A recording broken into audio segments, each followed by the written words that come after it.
Ashama akkam jirtu kabajamtoota hordoftoota madda nageenyaa salaamtaan keenya bakka jirtan maratti sinaa godechaa oduu kan isinitti himu aan Umar Sabaati. Kaaba Oromiyaa godina Walloo aanaa Artummaa Fursee ganama har'aa kumaandoon qoree Fursee keessan karaa bosona ginnii darbaa jiraachuu jiraattonni madda nageenyatti himan. Itti dabaluun konkolaataan gad darbe waliigala 7 jedhu maddi keenya kun. Oraalin 2 duwwaadha chaasii 5dha 5 keessaa 3 duwwaadha 2 immoo waraana kumaandotu irra jira jedhu maddi keenya kun. Eega gad darbanii booda xiqqoo turanii gara caffaa ol akka deebi'an mirkaneeffannee jirra. Kallattii ona Artummaatiin gammoojjii qarqara Affaaritti kan dhiyaattu roobsee bakka jedhamutti buufamanii uummata nigtiif sossoo'u saamaa akka jirantu dubbatama.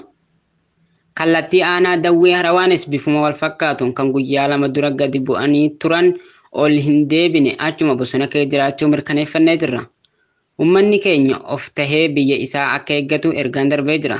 Sababa lola Tigraay fi naannoo Amaaraatiin wal qabatee Walloo keessatti bilxiginnaan Amaaraa kan ji'a Bitootessa 2021 lola qote bulaa keenya irratti bantee nama 250 ol nurraa wareeganii nama 2000 ol nurraa madeessanii qabeenya hedduu gubanii uummata 1000 lakkaa'amu qe'eerraa buqqisan.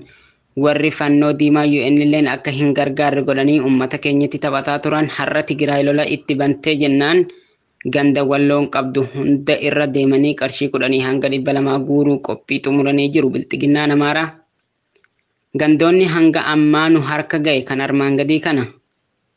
Caffaa Roobit ganda duwwaa 1, Caffaa Roobit ganda duwwaa 2, Hulaa Tukkiyyee, Kaloo Qabbanaawee, Caffaa Dirree, Jaarraa Cirratti, Eddoo Madiinee, Wagaree Dabbasoo, Ashawaa Luttee, Diimtuu Coqorsoo, Bishee Ededaa, Daareensaa, Xankaakaa Bacaasaa, Fursii Murii, Raasaa Murii, Qilee Caakkaa, Faatii Qombooroo, Qiciicoo, Golboo Arbaa, Wadadar, Hara, Tarree Awwaaraa, Raasaa Arruuqee, Maramaa Shaashoo, Guloo. Uummanni keenya waraabessa nyaataa ture qarshii akka hin buufne ergaan darbee jira. Bilxiginnaan kufuu hin oolu boru seenaan isin gaafata hubadhaa jechuun qeerroon biyya keessaa ergaa dabarsee jira.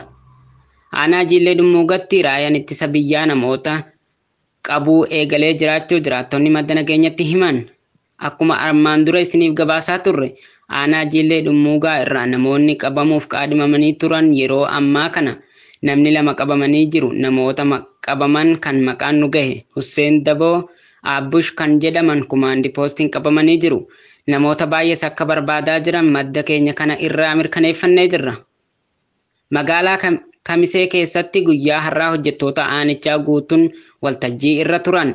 Yeroo darbe maqaa raayaa ittisa biyyaa waliin dhaabbanna jechuun mindaa irraa hojjettoota dirqisiisanii parsantii 100 kutan. Guyyaa har'aa immoo ammas marsaa lammaffaaf Amaara waliin dhaabbanna jechuun dirqisiisanii akka mindaa parsantii 100 kutaniif waltajjii gaggeessaa turan. Haa ta'u malee waliigalteerra osoo hin ga'amin waltajjichi xumurameera. Walloo keessatti ilmaan Oromoo Walloo lola finxaaleyyii Amaaraa irratti banteen hanga ammaa qa'eef qabeenya isaa irraa buqqa'ee mana itti galu dhabee kan magaalaa Caffaa Roobit keessa daandii fi hulaa namaa jala bulu lakkoofsi isaa guddaadha.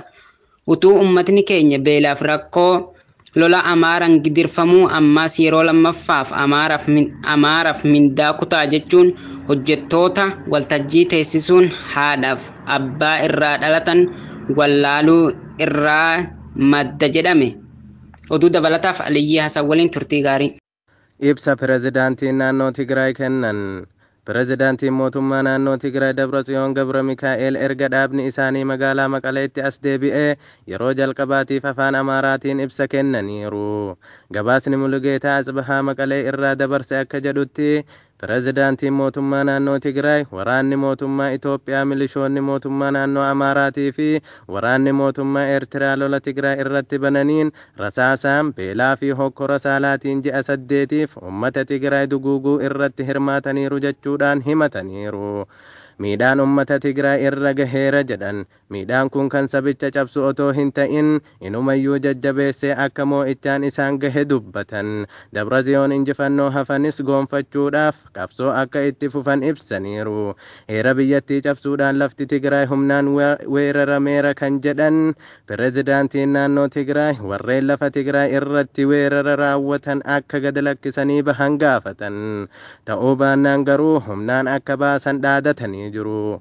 Ummanni Tigraay saba kamiinuu akka diinaatti fudhatee akka hin beekne kan dubbatan pirezidaantichi sabni Tigraay kaleessa diina Amaaraa hin turre ammas miti borus hin ta'u jechuun dubbataniiru.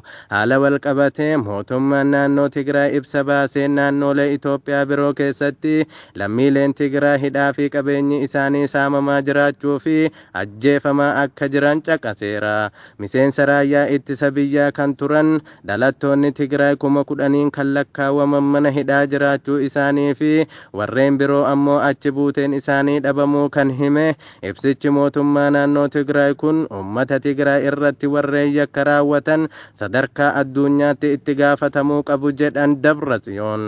Eegaa hordoftoota keenya oduuleen biyya keessaa qopheeffanne kana fakkaataa oduu biyya alaa Sayyid Dawwee waliin turtii gaarii.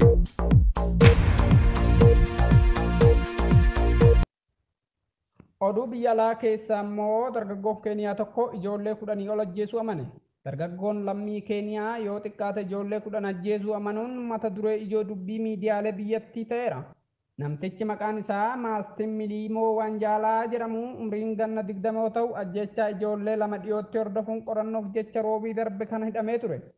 Reeffi ijoollee lamaanii ajjeefamanii Kaabeetee bakka koosiin itti kufamuu fi magaalaa guddoo Keeniyaa Naayiroobii cinaatti argame.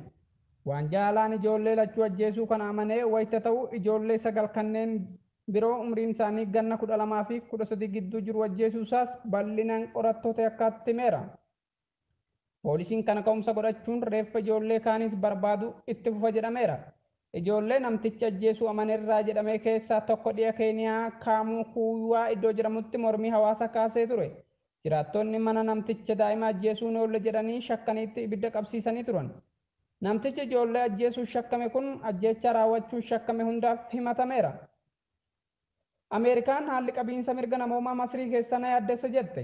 Ameerikaan haalli qabiinsa mirga namoomaa Masrii keessa jiru kan duraan irraa gadi bu'uun isaa na yaaddesseera jette.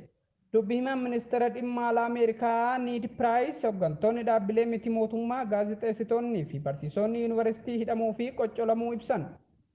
Piraayis Yuunaayitid Isteet kanneen mirgi namoomaa akka kabajamuuf falman gaazexeessitootaa fi kanneen addunyaa irratti mirgi namoomaa akka kabajamu tumsan cinaa dhaabbatti.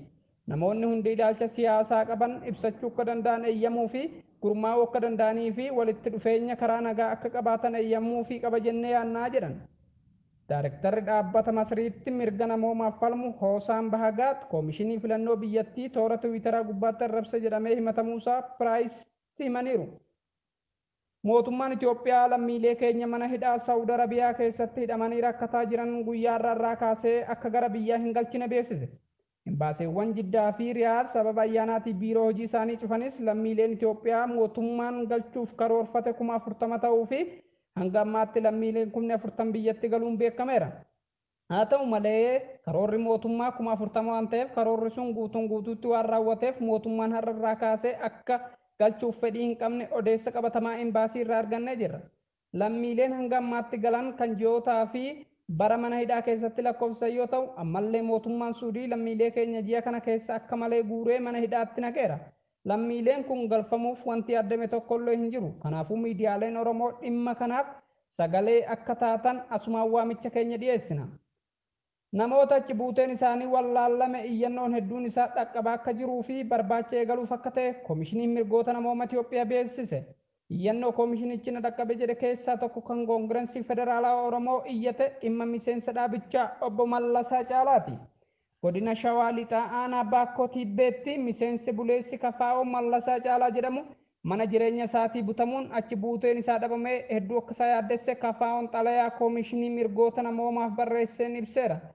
Kafaa'oon achi buuteen dhabame jedhee iyyafannaaf gaafatus obbo Mallasaa Caalaa poolisootaan mana hidhaa baafamee ajjeefamuu gabaafnee turuun keenya ni yaadatama.